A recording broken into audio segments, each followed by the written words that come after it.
ಮತ್ತೊಮ್ಮೆ ಯಶೋಗಾಥೆ ಕಾರ್ಯಕ್ರಮಕ್ಕೆ ನಿಮ್ಮೆಲ್ಲರಿಗೂ ಸ್ವಾಗತ. ನಾನು ಈಗಷ್ಟೇ ಹೇಳ್ತಾ ಇದ್ದೆ, ಒಂದು ಇಂಟ್ರೆಸ್ಟಿಂಗ್ ವಿಚಾರನ ನಿಮ್ ಜೊತೆ ಶೇರ್ ಮಾಡೋರಿದ್ದಾರೆ ಅಂತ. ಇದಾಗಿದ್ದು ಫಾರಿನ್ ನಲ್ಲಿ, ಕ್ಯಾಲಿಫೋರ್ನಿಯಾದಲ್ಲಿ ಒಂದು ಪ್ರೈವೇಟ್ ಆಗಿ ಒಂದು ಬರೀ ಲೇಡೀಸ್ಗೋಸ್ಕರನೇ ಒಂದು ಶೋ ಮಾಡಿ ಅಂತ ಹಿಡ್ಕೊಂಡ್ ಬಿಟ್ಟಿದ್ರಂತೆ ಯಶ್. ಅದು ಏನು ಒಂದು ಹುಡುಗಿ ಯಶ್ ಕೆನೆಗೂ ಮುತ್ಕೊಡಕ್ಕೂ ಬಂದಿದ್ರಂತೆ. ಸೊ ತುಂಬಾ ಒಳ್ಳೆ ಒಳ್ಳೆ ಇನ್ಸಿಡೆಂಟ್ಸ್ ಅಂತೂ ಆಗಿದೆ. ಇಲ್ಲ ಇಲ್ಲ ಅದೇನಿಲ್ಲ, ಬಟ್ ಎಲ್ಲರೂ ಅಲ್ಲಿ ಕೇಳ್ತಾ ಇದ್ರು, ರೇಗಿಸ್ತಾ ಇದ್ರು ನನಗೆ, ಒಂದು ಪ್ರೈವೇಟ್ ಶೋ ಇಟ್ಬಿಡಿ ಲೇಡೀಸ್ಗೆ, ಸೊ ಎಲ್ಲರೂ ಇದ್ ಮಾಡ್ತೀವಿ, ಎಷ್ಟು ಫುಲ್ ಹೌಸ್ಫುಲ್ ಆಗುತ್ತೆ, ಆಮೇಲೆ ಟಿಕೆಟ್ ಗಿಕೆಟ್ ಇದೆಲ್ಲ ನಾವ್ ಯೋಚನೆ ಮಾಡಲ್ಲ, ಬಟ್ ಇವ್ರು ಯಾರನ್ನು ನಮ್ಮ ಯಜಮಾನ್ರುಗಳನ್ನ ಯಾರನ್ನು ಸೇರಿಸಬಾರ್ದು, ಅದೊಂದೇ ಕಂಡೀಷನ್ ಅಂತ. ಅವರೆಲ್ಲ ಸಾರ್ ನೋಡಿ ಸಾರ್ ಅಂತ. ಸೊ ನಾನು ತಮ್ಮ ಹುಷಾರು ನೋಡಿ ಬೇಗ ಹೋಗ್ಬಿಡ್ತೀನಿ ನಾನು, ಒಳ್ಳೇದು ಇಲ್ಲ ಕಷ್ಟ ಆಗುತ್ತೆ ನಿಮ್ಗಳಿಗೆ ಅಂತ ರೇಗಿಸ್ತಾ ಇದ್ದೆ. ನೀವು ಅವರಿಗೆ ಇದ್ ಮಾಡ್ತಾ ಇದ್ರೆ ನಿಮ್ಮ ನಾನು ಹೇಳಿದೆ ಅವ್ರಿಗೆ, ಎಲ್ಲ ಊರ್ ಬಿಟ್ಟು ಇಷ್ಟು ದೂರ ಬಂದಿದ್ದೀನಿ, ಒಬ್ನೇ ಬಂದಿದ್ದೀನಿ, ಅಪ್ಪ ಅಮ್ಮ ಬೇರೆ ಇಲ್ಲ, ಏನ್ ಹಿಂಗೆಲ್ಲ ಎದುರಿಸ್ತಾ ಇದೀರಾ ನೀವು ಅಂತ. ಓಕೆ, ಅಲ್ಲಿ ತುಂಬಾ ಜನ ಇನ್ನು ಮಕ್ಕಳು ಮತ್ತೆ ತುಂಬಾ ವಯಸ್ಸಾದವರು ಹೇಳಿದೆ ಅವ್ರಿಗೆ, ಎಲ್ಲ ಊರ್ ಬಿಟ್ಟು ಇಷ್ಟು ದೂರ ಬಂದಿದ್ದೀನಿ, ಒಬ್ನೇ ಬಂದಿದ್ದೀನಿ, ಅಪ್ಪ ಅಮ್ಮ ಬೇರೆ ಇಲ್ಲ, ಏನ್ ಹಿಂಗೆಲ್ಲ ಎದುರಿಸ್ತಾ ಇದೀರಾ ನೀವು ಅಂತ.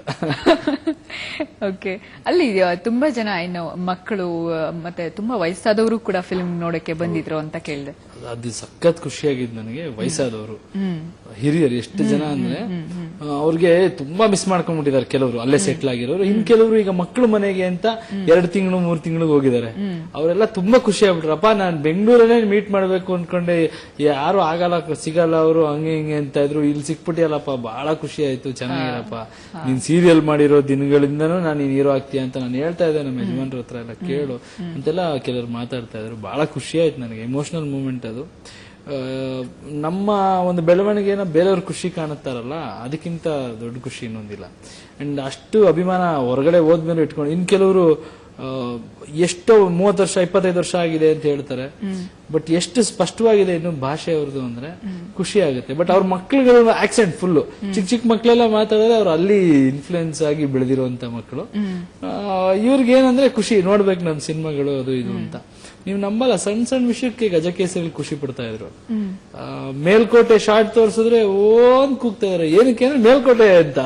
ಅವ್ರು ಕೆಲವರು ವಯಸ್ಸಾದವ್ರು ಇದನ್ನ ನೋಡೋದು, ಈ ತರದ ಕೆಲವು ಕಲ್ಯಾಣಿ ಆದ ಶಾರ್ಟ್ ಇಲ್ಲದಕ್ಕೆ ರಿಯಾಕ್ಷನ್ ಬಂದಿಲ್ಲ ಥಿಯೇಟರ್ ಅಲ್ಲಿ, ಅಲ್ಲಿ ಕೂಗ್ತಾ ಇದಾರೆ, ಯಾಕೆ ಹಿಂಗ್ ಕೂಗ್ತಾ ಇದಾರೆ ಈ ಶಾರ್ಟ್ಸ್ಗೆಲ್ಲ ಅಂದಾಗ ಆ ತರ.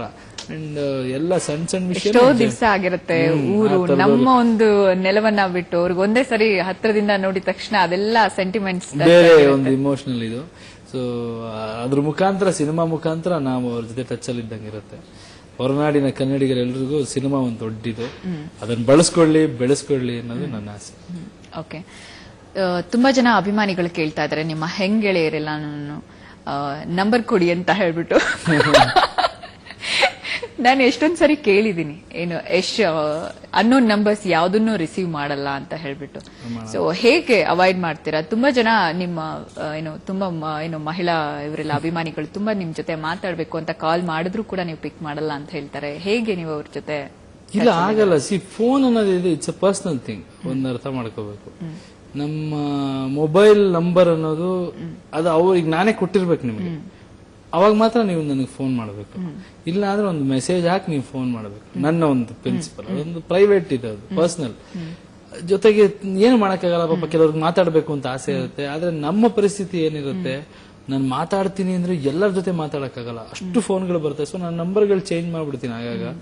ಜೊತೆಗೆ ನಮ್ಮ ಹುಡುಗರ ಹತ್ರ ನಂಬರ್ ಇರುತ್ತೆ, ಫೋನ್ಗಳಿರುತ್ತೆ. ನಾನು ಯಾರಾದ್ರೂ ಕಾಂಟ್ಯಾಕ್ಟ್ ಮಾಡ್ಬೇಕಂದ್ರೆ ಅವ್ರಿಗೆ ಮಾಡ್ಬಿಟ್ಟು ಮಾಡ್ತಾರೆ, ನಾನು ಸ್ವಿಚ್ ಆಫ್ ಮಾಡ್ಬಿಡ್ತೀನಿ. ಫೋನಿಂದ ಸ್ವಲ್ಪ ದೂರ ನಾನು.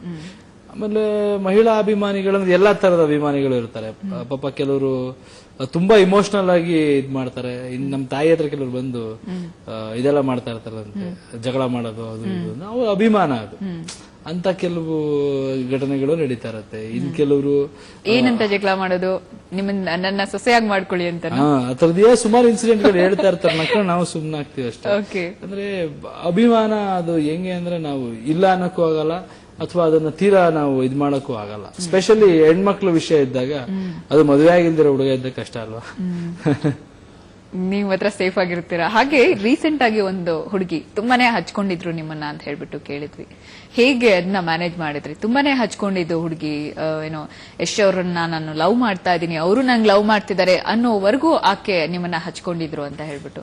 ಆತರ ಸುಮಾರು ಜನ ಇದಾಗಿದ್ದಾರೆ. ನನ್ನವರೆಗೂ ಬರೋದೇ ಇಲ್ಲ. ಅದು ಹೇಳ್ತಾರೆ ಅಷ್ಟೇ ಹಿಂಗಾಯ್ತು ಅಂತ. ನಾನ್ ನಮ್ಮ ಮನೇಲಿ ಕೆಲಸದಲ್ಲಿ ಅದು ಬಿಸಿ ಇರ್ತೀನಲ್ಲ, ನನ್ನವರೆಗೂ ಬರಲ್ಲ. ಅವ್ರವರೇ ಮಾತಾಡ್ತಾರೆ. ಏನಪ್ಪ ಹೇಳಿ ಕಳಿಸ್ಬೇಕಷ್ಟೇ. ಪಾಪ ಅವ್ರಗಳಿಗೆ ತೊಂದ್ರೆ. ಒಟ್ನಲ್ಲಿ ಅರ್ಥೈಸ್ತೀರಾ, ಅವ್ರಿಗೆ ಅರ್ಥ ಮಾಡ್ಕೊಳ್ಳೋಂಗ್ ಮಾಡ್ತೀರಾ ಆತರ ಬಂದಾಗ? ಹೀಗಲ್ಲ ಹಾಗೆ ಅಂತ ಏನಾದ್ರು ಹೇಳಿ ಇದ್ ಮಾಡ್ತೀರಾ? ಯಾಕಂದ್ರೆ ಇದೊಂಥರ ತುಂಬಾ ಎಮೋಷನಲ್ ಮ್ಯಾಟರ್. ತುಂಬಾ ಏನ್ ಹೇಳ್ತಾರೆ ನೋಡಿ, ಕೆಲವರು ಮೆಂಟಲಿ ಬೇರೆ ತರ ಇದಿರುತ್ತೆ. ನೀವೇನು ಮಾತಾಡಕ್ ಆಗಲ್ಲ. ಹೌದಾ, ಓಕೆ ಅನ್ಬೇಕಷ್ಟೇ. ಥ್ಯಾಂಕ್ ಯು ಕಳಿಸೋದು. ಓಕೆ, ಎಲ್ಲ ಆತರ ಅಲ್ಲ. ಎಲ್ಲಾರು ತುಂಬಾ ಜನ ಹುಡುಗಿರು ಇಷ್ಟಪಡ್ತಾರೆ. ಬಟ್ ಏನೋ ಅವ್ರು ಏನು ಯಾವ ರೀತಿ ಮಾತಾಡಬೇಕು, ಕೆಲವರು ಚೆನ್ನಾಗಿ ಮಾತಾಡ್ತಾರೆ, ಹೇಳ್ತಾರೆ, ರೇಗಿಸ್ತಾರೆ. ಕೆಲವರು ಸರ್ ಮದುವೆ ಆಗ್ಬಿಡ್ತೀರಾ ಅಂತ ಕೇಳ್ತಾರೆ. ಆಯ್ತಾಯ್ತು ತಮಾಷೆ ಮಾಡ್ತಾರೆ. ಅದು ಒಬ್ಬ ಸೆಲೆಬ್ರಿಟಿ ಅಂದಾಗ ಎಲ್ಲರ ಜೀವನದಲ್ಲೂ. ಸಾಮಾನ್ಯವಾಗಿ ಇಂಡಸ್ಟ್ರಿಗೆ ಬಂದಾಗ ಈ ತರ ಸಕ್ಸಸ್ ಸಿಕ್ಕಾಗ ಸಾಕಷ್ಟು ಜನ ಅವ್ರ ಮನೆಯಲ್ಲಿ ಅವರ ಪೇರೆಂಟ್ಸ್ ಬೇಗ ಮದುವೆ ಮಾಡ್ಬಿಡ್ತಾರೆ ಹೀರೋಗಳಿಗೆ.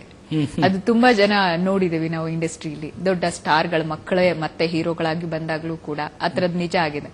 ನಿಮ್ಮ ವಿಷಯದಲ್ಲಿ ನಿಮ್ಮ ಪೇರೆಂಟ್ಸ್ ಹೇಗಿದ್ದಾರೆ ಮದುವೆ ಮಾಡೋ ವಿಷಯದಲ್ಲಿ? ಅಲ್ಲ, ಅದು ಮದುವೆ ಅನ್ನೋದೇನಿದೆ, ಅದು ಟೈಮ್ ಬರಬೇಕು. ಅದೆಲ್ಲ ಅಲ್ಲ, ನಿಮ್ದೇ ಆದಂತ ಸ್ಪೇಸ್, ಫ್ರೀಡಮ್ ನಿಮ್ಗೆ ಯಾವಾಗ ಬೇಕೋ ಅವಾಗ ಮದುವೆ ಹೊಂದಿದಾರ. ಅದೆಲ್ಲ ನಮ್ಮ ಮನೆ ಫ್ರೆಂಡ್ಸ್ ತರ. ನಾವು ಚಿಕ್ಕ ವಯಸ್ಸಿಂದನೂ ಅಷ್ಟೇ. ನಾನೊಂದು 6-7 ವರ್ಷ ಇರ್ಬೋದು, ಅಥವಾ ಒಂದು 10 ವರ್ಷ ಅನ್ಕೊಳ್ಳಿ. ಒಂದು ಟೀ ಶರ್ಟ್ ತಗೋಬೇಕು ಅಂದ್ರೆ ತುಂಬಾ ಒಳ್ಳೇದು. ಒಂದು 500 ರೂಪಾಯಿ ಟೀ ಶರ್ಟ್ ಅವ್ರು ಕೊಡ್ಸಿದ್ರು. ನನಗೆ ಇಷ್ಟ ಇಲ್ಲ ಅಂದ್ರೆ ನಾನು ಹಾಕ್ತಿರ್ಲಿಲ್ಲ. ಅದೇ ನನಗೆ ಇಷ್ಟ ಆಗಿರೋ ಟಿ ಶರ್ಟ್ 100 ರೂಪಾಯಿದಾಗಿರ್ಲಿ, ಅದು ಹರಿದೋಗ್ಲಿ, ಮತ್ತೆ ಹಾಕೋತಾ ಇದ್ದೆ. ಸೊ ಅವಾಗ್ಲೇ ಹೇಳೋರು ನಮ್ಮಲ್ಲೇ, ನಿಂಗ್ ಲೈಫಲ್ಲಿ ಏನಾದ್ರು ನಾನು ಬಲವಂತವಾಗಿ ಮದುವೆ ಮಾಡಿದ್ರೆ ಆಮೇಲೆ ಕಷ್ಟ ಆಗುತ್ತೆ, ನಿನ್ನ ಹೆಂಡತಿ ನಾನೇ ನೋಡ್ಕೋಬೇಕಾಗತ್ತೆ. ಸೊ ನಿನ್ಗೆ ಯಾರು ಇಷ್ಟ ಅವ್ರನ್ನೇ ಮದುವೆ ಆಗ್ಬೇಕು. ಸೊ ಅಂದ್ರೆ ಆತರ ಅವೆಲ್ಲ ಬಹಳ ಫ್ರೆಂಡ್ಲಿ ಆಗಿ ನಮ್ಮ ಮನೇಲಿ ಇರ್ತೀವಿ. ಸೊ ಮದುವೆ ಗಿದುವೆ ಅಂತ ಬಂದಾಗ ಅವರ ನಿರ್ಧಾರ, ನಮ್ ನಿರ್ಧಾರ ಎಲ್ಲ ಟೈಮ್ ಬರ್ಬೇಕಲ್ವ. ಒಟ್ನಲ್ಲಿ ಈಗ ಸದ್ಯಕ್ಕೆ ಮನೇಲಿ ಮದ್ವೆ ಆಗಿ ಅಂತ ಏನು ಹೇಳ್ತಾ ಇಲ್ಲ? ಆ ಥರದ್ದೇನಿಲ್ಲ, ಇನ್ನು ಇಲ್ಲ. ನಾನು ಯಾವಾಗ ಡಿಸಿಷನ್ ತಗೋತೀನಿ ಅವಾಗ. ಓಕೆ, ಇನ್ನು ಎಷ್ಟು ವರ್ಷ ಅಂತ ಅನ್ಕೋಬಹುದು? ಇನ್ನು ರೀ ಮದ್ವೆ ಆಗೋ ವಯಸ್ಸು ಬರ್ಲಿ ಫಸ್ಟ್ ಇರ್ರಿ. ಇವಾಗ ಇನ್ನು ನಮ್ಗೆ 27 ವರ್ಷ, ಇನ್ನು ಟೈಮ್ ಇದೆ. ಓಕೆ, ತುಂಬಾ ಚಿಕ್ಕ ಹುಡುಗ ಅಂತ ಹೇಳ್ಕೊತಾ ಇದ್ದೀರಾ. ಓಕೆ ಓಕೆ, ಸದ್ಯಕ್ಕೆ ಒಂದು ಸಕ್ಸಸ್ ಪೇರ್ ಅಂತ ಬಂದಿದ ತಕ್ಷಣ ನೆಕ್ಸ್ಟ್ ಅದೇ ಪೇರ್ ಮುಂದುವರಿಲಿ ಅಂತ ಹೇಳ್ಬಿಟ್ಟು ಎಲ್ಲರೂ ಇಷ್ಟಪಡ್ತಾರೆ. ಹಾಗೆ ನೋಡಿದ್ರೆ ರಾಧಿಕಾ ನಿಮ್ಮ ಪೇರು ಮತ್ತೆ ಸುಮಾರು ಸಿನಿಮಾಗಳಲ್ಲಿ ರಿಪೀಟ್ ಆಗಿದೆ. ಈಗ ಅಟ್ ಪ್ರೆಸೆಂಟ್ ಕೂಡ ಮಿಸ್ಟರ್ ಅಂಡ್ ಮಿಸ್ಸಸ್ ರಾಮಾಚಾರಿ ಸಿನಿಮಾದಲ್ಲಿ ಆಕ್ಟ್ ಮಾಡ್ತಾ ಇದ್ದೀರಾ ಮತ್ತೆ. ಸೊ ಹಂಗ್ ನೋಡೋದಾದ್ರೆ ಈಗ ನೀವಿಬ್ರದ್ದು ಗೂಗ್ಲಿ ಸಿನಿಮಾದ ಕೃತಿಕರ್ ಬಂದ ಮತ್ತೆ ನಿಮ್ಮ ಪೇರು ಕೂಡ ಅಷ್ಟೇ ಚೆನ್ನಾಗಿದಾಗಿದೆ. ಇಬ್ರಿಗೂ ಕೂಡ most desirable man and women ಅಂತ ಇಬ್ರಿಗೂ ಅವಾರ್ಡ್ ಬಂದಿದೆ. ಸೊ ಮತ್ತೆ ಎಲ್ಲರೂ ಎಕ್ಸ್ಪೆಕ್ಟ್ ಮಾಡ್ತಿದ್ದಾರೆ ಗೂಗ್ಲಿ ಪೇರ್ ಬರಬೇಕು ಅಂತ. ಚಾನ್ಸಸ್ ಇದೆಯಾ? ಅಲ್ಲ, ಸಬ್ಜೆಕ್ಟ್ ಆಮೇಲೆ ಆ ತರದೊಂದು ಸಂದರ್ಭ ಬರಬೇಕು. ಇದು ಯಾವುದು ನಾವು ಮಾಡಬೇಕು ಅಂತ ಆಗಲ್ಲ. ಕೆಲವೊಮ್ಮೆ ಮೊಗ್ಗಿನ ಮನಸ್ಸು ಆದ್ಮೇಲೂ ನಾವು ಡ್ರಾಮಾವರೆಗೂ ಯಾವ ಸಿನಿಮಾ ಮಾಡಕ್ಕಾಗಿಲ್ಲ. ಸಕ್ಸಸ್ಫುಲ್ ಪೇರ್ ಅಂದ್ರು ಸಿನಿಮಾ ಮುಖ್ಯ. ಅಂಡ್ ಆ ಪಾತ್ರಕ್ಕೆ ತಕ್ಕ ಅದು ಕ್ಯಾಲಿಬರ್ ಇರಬೇಕು ಮಾಡೋ ತರದ್ದು. ಅವಾಗ ಖಂಡಿತ ಇವರು ಅಂತಲ್ಲ, ಮಾಡೋ ಟೈಮ್ ಒಳ್ಳೆ ಸಿನಿಮಾಗಳಿದ್ದಾಗ ಮಾಡಬಹುದು. ಓಕೆ, ಒಂದು ಸ್ಟ್ರೇಟ್ ಕ್ವಶನ್ ಏನಂತ ಹೇಳಿದ್ರೆ, ಯಶ್ ಅವ್ರದ್ದು ಒಂದೊಂದು ಸಿನಿಮಾಗೂ 1 ಕೋಟಿ ರೆಮ್ಯುನರೇಷನ್ ಜಾಸ್ತಿ ಆಗ್ತಾ ಇದೆ ಅಂತ ಹೇಳ್ಬಿಟ್ಟು. ಸೊ ಸಿಕ್ಕಾಪಟ್ಟೆ ಡೆಫಿನೆಟ್ ಆಗಿ ಖುಷಿಯಾಗಿದ್ದಾರೆ ಯಶ್ ಅಂತ, ಹೌದಾ? ರೆಮ್ಯುನರೇಷನ್ ಅನ್ನೋದು ಸಕ್ಸಸ್ ಮೇಲೆ ಡಿಪೆಂಡ್ ಆಗಿರೋ ವಿಷಯ. ಅದ್ ಏನ್ ನಿಮ್ ಮಾರ್ಕೆಟ್ ಬಿಸ್ನೆಸ್ ಆಗುತ್ತೋ ಅದನ್ನ. ಈಗ ನಾನ್ ಮಾಡ್ತಿರೋ ನಿರ್ಮಾಪಕರೆಲ್ಲ ಮೋರಾರ್ಲೆಸ್ ನನಗೆ ಒಳ್ಳೆ ಸ್ನೇಹಿತರ ತರನೇ ನಾವು ಕೆಲಸ ಮಾಡ್ತಿರೋದು. ಸೊ ನಾನ್ ಕೇಳೋದಕ್ಕಿಂತ ಅವರೇ ಜಾಸ್ತಿ ಮಾಡ್ಕೊಡ್ತಾರೆ, ಅಥವಾ ದುಡ್ಡಿನಿಗಿಂತ ಹೆಚ್ಚಾಗಿ ಅವರು ಲಾಭ ನೋಡ್ತಿದ್ದಾರೆ. ಬಹಳ ಖುಷಿಯಾಗಿ ಅವರೇ ಇದ್ ಮಾಡ್ತಾರೆ. ಸೊ ಆ ತರದಿದ್ದಾಗ ನಾನೇನ್ ಟೆನ್ಷನ್ ಆಗುವಂತದ್ದು ಏನಿಲ್ಲ. ದುಡ್ಡು ಹಿಂದೆ ನಾನು ಯಾವತ್ತೂ ಓದೋನಲ್ಲ. ಬಟ್ ಕೆಲಸ ಮಾಡ್ತಿದ್ದಾಗ ನಿಮ್ಗೆ ತಕ್ಕ ವ್ಯಾಲ್ಯೂ ಬಂದೇ ಬರುತ್ತೆ. ಸೊ ಅದು ಜಾಸ್ತಿ, ಸಕ್ಸಸ್ ಜಾಸ್ತಿ ಆಗಿದೆ, ರೆವೆನ್ಯೂ ಜಾಸ್ತಿ ಆಗಿದೆ. ಸೊ ದುಡ್ಡು ಜಾಸ್ತಿ ಆಗೋದ್ರಲ್ಲಿ ತಪ್ಪೇನಿದೆ.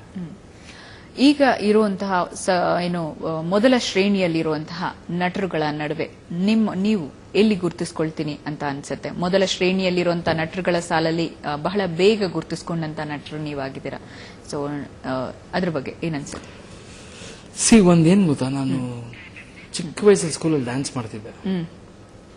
ಅವಾಗ ನನ್ ಫೀಲಿಂಗ್ ಇದ್ದಿದ್ದು ಒಂದೇ, ನಾನೇ ಬೆಸ್ಟ್ ಡ್ಯಾನ್ಸರ್ ಅಂತ. ಅದಾದ್ಮೇಲೆ ಕಾಲೇಜಿಗೆ ಬಂದೆ, ಅವಾಗ ನನಗೆ ಫೀಲಿಂಗ್ ಇದ್ದಿದ್ದು ನಾನೇ ಡ್ಯಾನ್ಸರ್ ಅಂತ, ಬೆಸ್ಟ್ ಡ್ಯಾನ್ಸರ್, ಚೆನ್ನಾಗಿ ಮಾಡ್ಬೇಕು. ಸಿನಿಮಾಗ್ ಬಂದೆ, ನಾನು ಬಂದಾಗ್ಲೇ ನನ್ನ ಫೀಲಿಂಗ್ ನಾನೊಬ್ಬ ಸೂಪರ್ ಸ್ಟಾರ್ ಆಗ್ಬೇಕು ಅಂತ. ಹಾಗಂತ ನಾನು ಆಗ್ಬೇಕು ಆಗಿರ್ತೀನಿ ಅಂತಲ್ಲ. ಅವತ್ತು ನನ್ನ ಸ್ಕೂಲಲ್ಲಿ ಡ್ಯಾನ್ಸ್ ನೋಡಿದಾಗ ಜನ ಎಂಜಾಯ್ ಮಾಡಿರ್ಬೋದು, ನನಗಿಂತ ಬೆಟರ್ ಯಾರೋ ಇರ್ಬೋದು, ಇದ್ ಮಾಡ್ಬೋದು. ಬಟ್ ನಮಗ್ ಒಳಗ್ ಫೀಲಿಂಗ್ ಹೆಂಗಿರ್ಬೇಕಂದ್ರೆ ಐ ಆಮ್ ದ ಬೆಸ್ಟ್ ಅನ್ನೋದು ಇರ್ಬೇಕು. ಓಕೆ, ನಾನು ಯಾವತ್ತು ಅದನ್ನ ನಂಬೋನು. ಸೊ ನಾನು ಎಲ್ಲಿ ಗುರುತಿಸ್ಕೋತೀನಿ ಅಂತ ನನ್ನ ಕೇಳಿದ್ರೆ I will always say I am the best ಅಂತ ನನ್ನ ಫೀಲಿಂಗ್. ಹಾಗಂತ ಬೇರೆಯವರೆಲ್ಲ ಇದು ಅಂತ ನಾನು ಹೇಳಲ್ಲ. ಯಾಕಂದ್ರೆ ಇವತ್ತು ಯಾರ್ಯಾರಲ್ಲಿ ನಿಂತಿದ್ದಾರೆ ಅವರೆಲ್ಲರೂ ನನಗಿಂತ ದೊಡ್ಡ ಸಕ್ಸಸ್ ನೋಡಿರೋರು, ನನಗಿಂತ ಜಾಸ್ತಿ ಕಷ್ಟಪಟ್ಟಿರೋರು, ನನಗಿಂತ ಅಪ್ಸ್ ಅಂಡ್ ಡೌನ್ಸ್ ನೋಡಿ ಇಷ್ಟು ವರ್ಷ ಸಸ್ಟೈನ್ ಆಗಿದಾರಲ್ಲ, ಅದೇ ಒಂದು ದೊಡ್ಡ ಸಾಧನೆ. ಇವತ್ತು ನಾನ್ ಬಂದು ಅವ್ರು ಯಾರು ಏನು ಅಲ್ಲ ನಾನು ಅಂತ ಮಾತಾಡಿದ್ರೆ ನಾನೊಬ್ಬ ದಡ್ಡ ಆಗ್ತೀನಿ. ಯಾಕಂದ್ರೆ ಇನ್ನೊಂದು 5 ವರ್ಷ ಬಿಟ್ಟು ಇನ್ನೊಂದಷ್ಟು ಹುಡುಗರು ಬರ್ತಾರೆ, ಅವಾಗ ಬಂದು ಅವ್ರು ಯಾರು ಎಷ್ಟು ಅನ್ಬೋದು, ನಾನೇ ಬೆಸ್ಟ್ ಅನ್ಬೋದು. ಸೊ ಆ ದೃಷ್ಟಿಲಿ ನಾನು ಹೇಳ್ಬೇಕಂದ್ರೆ ನನ್ನೆಲ್ಲಾ ಸೀನಿಯರ್ಸ್ ನನಗಿಂತ ಬೆಟರ್ ಇದ್ದಾರೆ.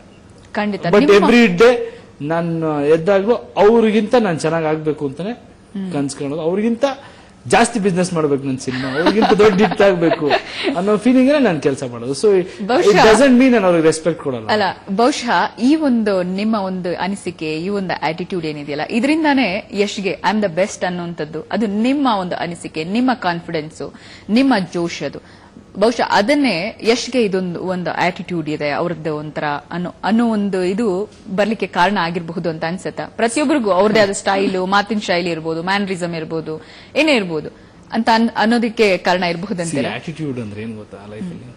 ಈಗ ನಾನು ಈ ತರ ಎಲ್ಲ ಮಾತಾಡ್ಕೊಂಡು ಗೆಲ್ತಾ ಇದ್ರೆ ಇಟ್ ಈಸ್ ರೈಟ್ ಆಟಿಟ್ಯೂಡ್. ಈ ತರ ಎಲ್ಲ ಮಾತಾಡ ಅಕಸ್ಮಾತ್ ನಾನು ಸೋತಿದ್ರೆ ಅಹಂಕಾರ, ದುರಹಂಕಾರಿ ಅವನು. So it depends on success. ನೀವು ಗೆಲ್ತಾ ಇದ್ರೆ ನೀವು ಏನೇ ಕೆಲಸ ಮಾಡಿದ್ರು ಆಟಿಟ್ಯೂಡ್ ಅಂತಾರೆ. ಅದು ಒಳ್ಳೆ ಆಟಿಟ್ಯೂಡ್, ಅವ್ನ ರೈಟ್ ಆಟಿಟ್ಯೂಡ್ ಅಮ್ಮ, ಅವ್ನ ಸ್ಪಿರಿಟ್ ಅಂತಾರೆ. ಅಕಸ್ಮಾತ್ ಸೋತಾಗ ಅವ್ನ ಆಟಿಟ್ಯೂಡ್ ಇಂದಾನೆ ಅವ್ನ ಹಾಳಾಗೋದ ಮಗ ಅಂತಾರೆ. ಜನ ಮಾತಾಡೋರು ಮಾತಾಡ್ತಾನೆ ಇರ್ತಾರೆ. ಕೆಲಸ ಮಾಡೋರು ನಿಮಗೇನ್ ಅನ್ಸುತ್ತೆ ಅದ್ ಮಾಡ್ಬೇಕು. ನಾನು ಹೇಳೋದು, ಈಗ ಸಕ್ಸಸ್ಫುಲ್ ಆಗಿ ಸಿನಿಮಾಗಳು ಹೋಗ್ತಾ ಇದೆಯಾ, ಒಳ್ಳೆ ದಾರಿಲಿ ಹೋಗ್ತಾ ಇದೀನಿ ಅಂತ ಅರ್ಥ. ನಾನು ಯಾವಾಗ ಜನ ನನ್ನ ತಿರಸ್ಕರಿಸ್ತಾರೆ, ಏನೋ ಮಾತಾಡ್ತಾರೆ, ಅವಾಗ ನಾನು ಸರಿಪಡಿಸ್ಕೋಬೇಕು ಅಂತ. ಇಲ್ಲ ನಾನೇನೋ ತಪ್ಪು ಮಾಡ್ತಾ ಇದ್ದೀನಿ, ಸರಿಪಡಿಸ್ಕೋಬೇಕು. ನಮ್ಮ ಅಪ್ಪ ಅಮ್ಮ ಚಿಕ್ಕ ವಯಸ್ಸಿಂದನೂ ಒಂದೇ ಹೇಳ್ಕೊಟ್ಟು ಬೆಳೆಸಿರೋದು, ತಪ್ಪಿದ್ದಾಗ ತಲೆ ತಗ್ಸು, ತಪ್ಪಿಲ್ಲ ಅಂದ್ರೆ ಯಾರಾದ್ರೂ ಆಗಿರ್ಬೋದು, ಯಾರ ಮುಂದೆನೆ ಹೆದರಬೇಡ, ಧೈರ್ಯವಾಗಿ ಬದುಕು ಅನ್ನೋದೇ ಕಲ್ಸಿರೋದು. ಸೊ ಅದನ್ನ ಯಾರು ಹೆಂಗ್ ತಗೋತಾರೆ ಅಷ್ಟೆಲ್ಲ ಯೋಚನೆ ಮಾಡಲ್ಲ. ನನಗೆ ಕರೆಕ್ಟ್ ಅನ್ಸಿದ್ ನಾನು ಮಾಡ್ತೀನಿ. ನನ್ಗೆ ಗೊತ್ತಿದ್ದು ನಾನು ತಪ್ಪು ಮಾಡಕ್ ಹೋಗಲ್ಲ. ಚಿಕ್ಕ ವಯಸ್ಸಿಂದ ಒಂದು ನೇಚರ್, ತಪ್ಪು ಮಾಡ್ತಿದ್ದೀನಿ ಅಂದ್ರೆ ಸರಿಪಡಿಸ್ಕೊಂಡ್ಬಿಡ್ತೀನಿ, ತಪ್ಪಾಗಿದೆ ಅಂದ್ರೆ ಕ್ಷಮೆ ಕೇಳ್ಬಿಡ್ತೀನಿ. ನಾನು ಯಾರಾದ್ರೂ ಆಗಿರ್ಬೋದು, ಚಿಕ್ಕವರಾಗಿರ್ಬೋದು ನನಗಿಂತ. ಸೊ ಆಟಿಟ್ಯೂಡ್ ಹಿಂಗೆ ಹಂಗೆ ಅಂತ ಚೇಂಜ್ ಮಾಡ್ಕೋತಾ ಹೋದ್ರೆ ನೀವು ಇನ್ನೊಬ್ರಿಗೆ ಅವ್ರಿಗೆ ಚೇಂಜ್ ಮಾಡ್ಕೋತಾ ಇವ್ರು ಎಷ್ಟು ಜನ ಖುಷಿಯಾಗಿ ಇಡಕ್ಕಾಗತ್ತೆ? ಈಗ ನನ್ನನ್ನು ಖುಷಿ ಪಡೋವಂಥವ್ರು ಇರ್ತಾರೆ, ನನ್ನ ಬೈಕೊಳ್ಳೋರು ಇರ್ತಾರೆ. ಯಾರಿಗೋಸ್ಕರ ಬದುಕಲಿ? ಖುಷಿ ಪಡೋರ್ಗೆ ಬದುಕಬೇಕು ಅಂದ್ರೆ ಹಿಂಗೆ ಬದುಕಬೇಕು. ಬೈಕೊಳ್ಳೋರ್ಗೋಸ್ಕರ ಚೇಂಜ್ ಆಗ್ಬೇಕು, ನೀವು ಖುಷಿ ಪಡೋರ್ಗೆ ನಾನು ಚೇಂಜ್ ಆಗೋದೇ ಅಂತಾರೆ. ಸೊ ಇದೆಲ್ಲ 100% ಸೈಕಾಲಜಿ. ಒಟ್ನಲ್ಲಿ ಸಕ್ಸಸ್ ಆಲ್ವೇಸ್ ಮ್ಯಾಟರ್ಸ್ ಅನ್ನುವಂಥದ್ದು. ಆ ಗೆಲುವು ಇದ್ರೆ ಯಾವುದೇ ಇದ್ದಿದ್ರು ಅದನ್ನ ಏನ್ ಮಾಡಿದ್ರು ಏನ್ ಮಾಡಿದ್ರು ಚೆನ್ನಾಗಿರುತ್ತೆ. 100%. Thank you so much Yash. ತುಂಬಾ ವಿಷಯಗಳನ್ನ ಇವತ್ತು ಚರ್ಚೆ ಮಾಡಿದ್ವಿ. ಡೆಫಿನೆಟ್ ಆಗಿ ನಾವು ನೆಕ್ಸ್ಟ್ ಮಿಸ್ಟರ್ ಅಂಡ್ ಮಿಸಸ್ ರಾಮಾಚಾರಿಯ ಒಂದು ಸಿನಿಮಾದ ಪ್ರಮೋಷನ್ ಅಲ್ಲಿ ಡೆಫಿನೆಟ್ ಆಗಿ ನಾವು ಮತ್ತೊಮ್ಮೆ ಮೀಟ್ ಆಗೋಣ. Thank you so much for coming. Thank you very much. ಇದು ಯಶೋಗಾಥೆ ವಿಶೇಷ ಕಾರ್ಯಕ್ರಮ. ನೇರ ದಿಟ್ಟ ನಿರಂತರ ಸುದ್ದಿಗಾಗಿ ನೋಡ್ತಾ ಇರಿ ಸುವರ್ಣ ನ್ಯೂಸ್.